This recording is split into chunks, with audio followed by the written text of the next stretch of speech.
Uzeli smo 2 dana za medijske aktivnosti, tako da smo morali da odradimo juče jutro i danas evo jutro, koje nam nije najveći prijatelj. Muzičari nije najzgodnija stvar. Hvala vam, cenimo što ste došli. A ne, hvala vama što nas gostite, ali eto, da, radno.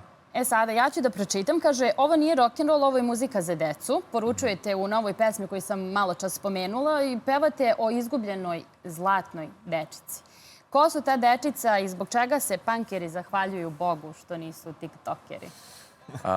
Pa evo, muzika za decu je u stvari neke vrste protestna pesma i muzika za decu je u pesmi sinonim za taj neki mirni, legitimni protest, a rock'n'roll je sinonim za to što recimo... Rock'n'roll je uvijek bio sinonim bunta nekog. Tako je, ali u pesmi sam upotrebio to kao negativni bunt, jer nekad u Sloveniji barem ljudi kažu kao ovi se idu malo rock'n'rolla kao na neki negativni način.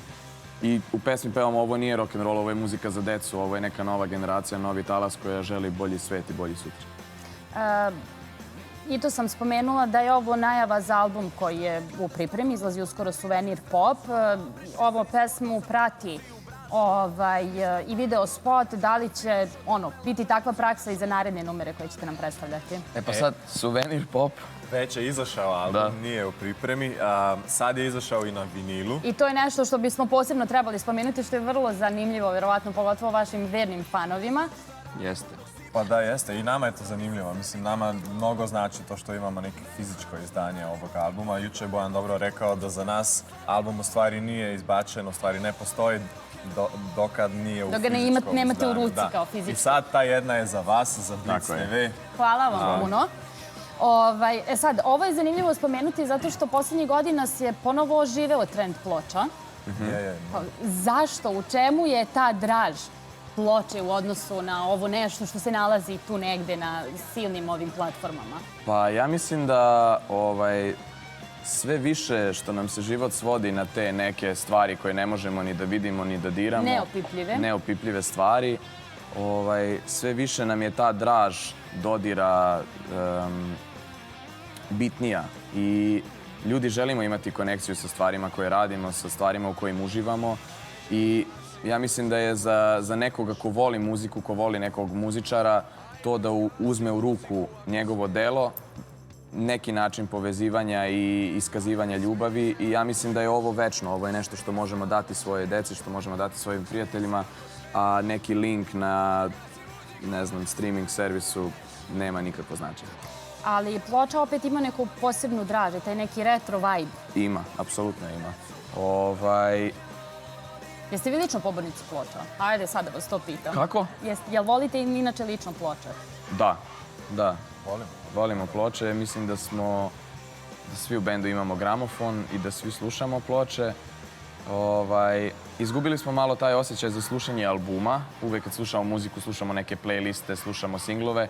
A ovako kad staviš ploču na gramofon, realno sedneš i slušaš celi album. Tako da je sasvim drugo iskustvo slušanje muzike. Sad, pred vama je radno, vrlo aktivno leto. Spremate se za letnju turneru koja počinje, ako se ne varam, za 2 dana. Sad, po najavama, 30. maja krećete u akciju po regionu. Prva je Ljubljana, što je negde kao logično, je li? Da. Dolazite i u Kragujevac. Da. Znači, odradili smo Ljubljanu, 2 put i sad nam je sljedeća stanica Kragujevac, sviramo na Arsenal Festu. Tu se vraćamo nakon 2 godine i... Opet sviramo sa Butch Cassidy i ove godine i sa Nidom, tako da verujemo da će biti odličan koncert za sve. I onda, pored toga, žao, na leto nimamo ništa u Srbiji, ali na jesen najavljamo... Što je bilo moje naredno pitanje, kada ćemo vas slušati u Beogradu. Kasna jesen. Evo, kasna jesen doći će još novi solo headline show u Srbiji koji za sad još ne možemo najaviti, ali... Jer ne postoje.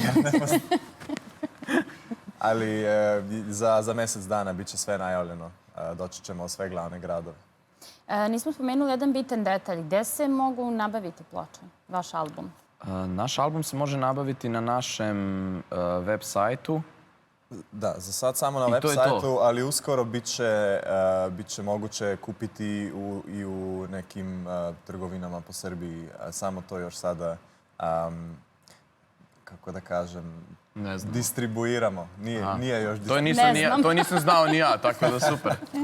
E sad, koleginica koja je radila pripremu, koja pomno prati vaš rad i karijeru, Dejana, da je pozdravimo ovom prilikom. Ćao, Dejana.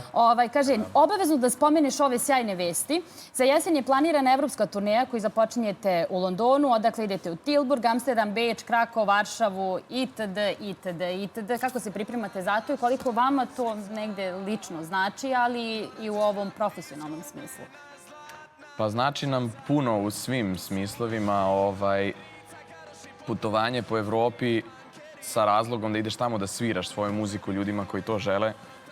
Nešto neverovatno. Tako da je za nas to uvek neki, kako kažu, special experience. Neke specijalne pripreme, sem toga da učimo sve jezike država u koje idemo. Kao bar da ih pozdravite na maternjem jeziku. Pripreme za sad izgledaju ovako da bukiramo avionske karte, čekiramo što je najjeftinije da spavamo, da idemo tamo, jer to sve jako, jako skupo turanje po Evropi, tako da sad smo u fazi gde moramo da nekako nađemo najbolje opcije da to sve dobro izvodimo.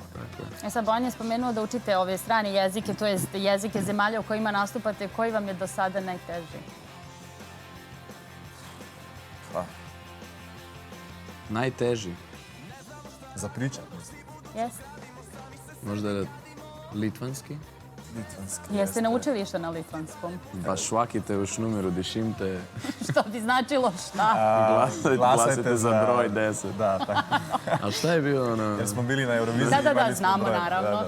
E sad, tada kad ste nastupali na Euroviziji, to vam je također negde pomoglo, naravno, u vašoj karijeri, ali da li ste možda tada i pre koju godinu mogli uopšte da pomislite da ćete evo sada organizovati turneje i po Londonu i po Evropi? Pa bila je želja, ali nikad nismo u stvari znali šta će se desiti. Sve je nekako zavisilo od toga da li ćemo proći u finale ili ne. Mi smo verovali da ćemo i evo, dogodilo se to, ali mi smo tad samo razmišljali o tome kako ćemo sad najbolje Euroviziju da odradimo, onda posle toga radit ćemo ove turneje. Nije nijedan od razmišljao. Šta je nešto najlepše što vam je donio ovaj posao? Znamo da imate malo slobodnog vremena, ali šta je najveća draž bavljenja ovim poslom? Ja bih rekao da... Gde si nas našla sa ovim teškim pitanjima? Ne. Danas smo rekli da nismo naspavani. Filozofska pitanja. Rano ujutro. Ja bih rekao da... Ovo je vruća stolica. Jeste. Činjenica da realno svoj život provodiš sa najboljim drugarima, radeći nešto što voliš.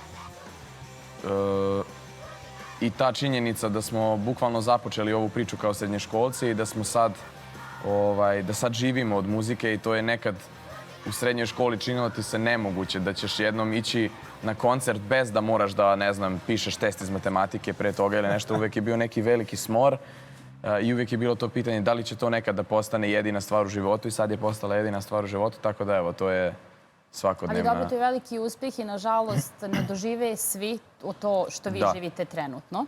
Da. Naravno, dolazimo do krucijalnog pitanja koje zanima pre svega ženski deo naše publike. Kako provodite privatno vreme, pošto vam je ovako turbulentan period? Bojana smo do duše više puta spomenuli kod nas u studiju ovim njegovim privatnim relacijama. Njegov status nam je poznat.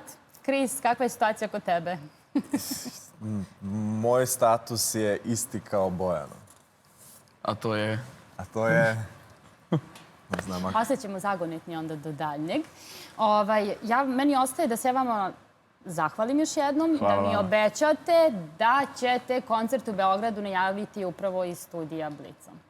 Dogovoreno. Najavit ćemo, hvala. Čekamo, nadamo se da će to biti na jesen kada prođe ova evropska turneja i sve kada bude vrlo uspešno, u što najiskrenije ne sumnjamo.